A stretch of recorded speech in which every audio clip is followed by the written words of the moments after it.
Beaucoup d'incompréhension.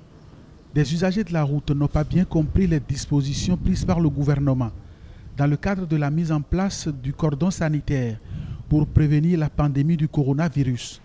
Dans les marchés du département de l'Atlantique, les revendeuses de céréales et de denrées alimentaires ne reçoivent plus de marchandises. Les camionneurs qui assurent le transport de ces produits estiment qu'ils n'ont pas le droit de passer les postes de contrôle. Mais il y a bien une dérogation pour ces marchandises. Ils peuvent bien exercer normalement leur activité. Une autre incompréhension, cet automobiliste pense qu'il doit pouvoir sortir du cordon sanitaire vu qu'il est seul dans sa voiture. On m'a empêché de passer. Voilà que vous pouvez voir dans le véhicule, je suis seul. Maintenant, je ne sais pas pourquoi ils ont refusé que je passe. J'ai bien écouté les communiqués à la radio dans toutes les listes, dans toutes les lignes. Ils n'ont pas refusé à un personnel comme moi qui est seul dans mon véhicule de passer. Même le coup de fil d'une autorité administrative n'a pas permis à ce religieux de passer. Des cas qui poussent à continuer la sensibilisation. Des mots de remerciement au gouvernement qui a pris très au sérieux ce virus par rapport aux dégâts observés dans les autres pays.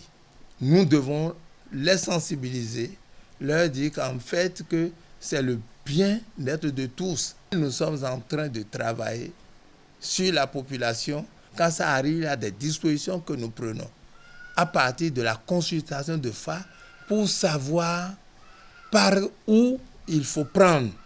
Et nous avons observé les rituels conséquents par rapport à ça. Et nous remercions le gouvernement pour avoir pris à bras le corps cette histoire de la santé de la population.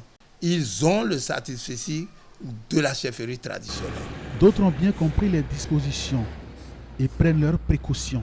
Conformément au règlement pris par l'État, et normalement, je devais passer sur la côte pour faire les formalités douanières pour l'un de mes camions pour ramener à Cotonou.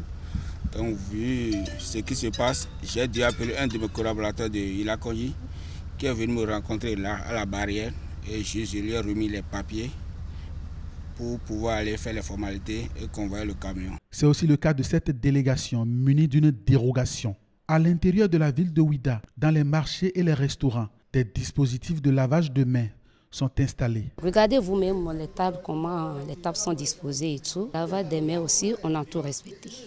Et chez nous, il y a même de l'alcool. Il faut sensibiliser les gens parce que peut-être quand je sors, il y a la police qui va m'attraper et tout. Il faut que les gens continuent la sensibilisation parce que les gens ont peur. Hier, par exemple, il n'y avait personne. Vous pouvez sortir, mais vous allez respecter la distance et tout. Vous avez vu, il n'y a pas plus de 10 personnes ici.